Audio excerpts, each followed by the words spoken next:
Well, I haven't made a top of the garage vlog in quite some time. Kind of ran out of things to say that aren't political. I'm sick and tired of politics, so I got nothing to talk about. That's why I stopped, basically.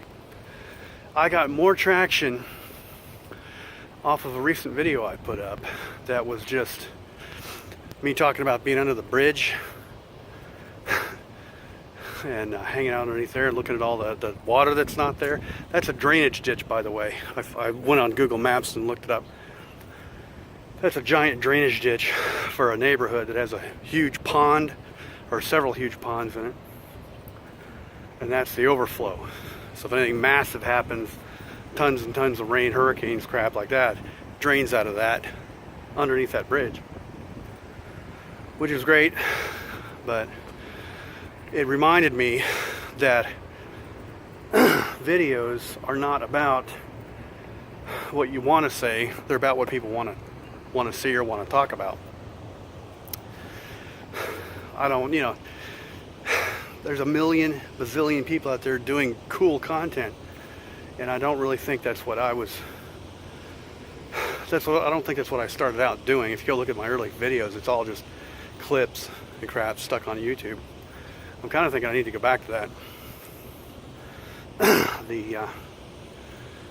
The idea that you have to have something to say, that is not what the internet's about. So we'll see how it goes with just making some clip videos and hanging out. I'm also decided, since I don't monetize my videos on YouTube, there's no point in trying to point people to YouTube, so I'm just going to post the separate videos to wherever I can. I know Instagram and all those, they limit you on how much video you can put up. YouTube used to do the same thing with 15 minutes. I mean, I got over 100,000 views total on the channel, so I was able to go past that 15-minute limit, but that was early days. I don't know what the limits are now. Hell, you probably gotta have 1 million subscribers before they even talk to you. But I don't care. So expect more clip type things. I'll probably end up uploading them separately instead of stitching them together, because that's what the internet wants, it seems like. And I gotta be honest, it's a hell of a lot easier to put up. You don't have to, you don't have to focus on the editing or any of that crap. You just say post at the end, and there it goes. So I have been an advocate for a website called ZennyOptical.com. It's still a pretty good site. I just have a little complaint. I miss wearing contact lenses. And I miss wearing sunglasses. What I looked at was getting a pair of sunglasses through Zenny Optical prescription, which they do. It's awesome. They don't really have the style of sunglasses I like, which is like a wraparound lens. That of course, that doesn't make sense with prescription, because how are you going to do the prescription all the way around? Because you got to have a focus, whatever. But what they do have is they have normal-looking lenses, normal-looking frames, and you can put tinted glasses in them for like $5. It's great. But I don't want tinted lenses. I want polarized lenses. I've gotten addicted to polarized lenses. So Zenny Optical has offered polarized lenses in the past, but they were never the high index lenses. Well, they recently started offering the high index lenses as well, because these are high index lenses.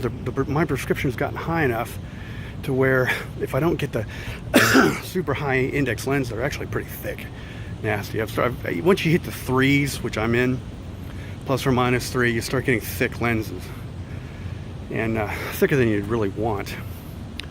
So I have to get the high index lenses.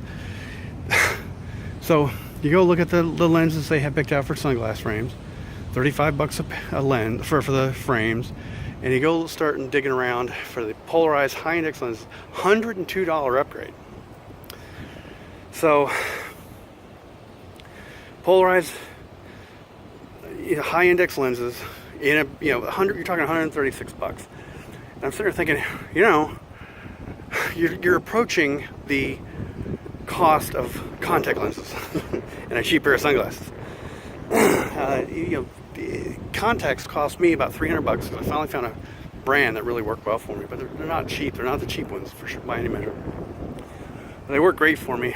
I can see just a little bit better with contacts than I can with glasses. Not a whole lot, but just a tiny bit, which is important. You know, when you don't have very much vision, it's important to get as much as you can.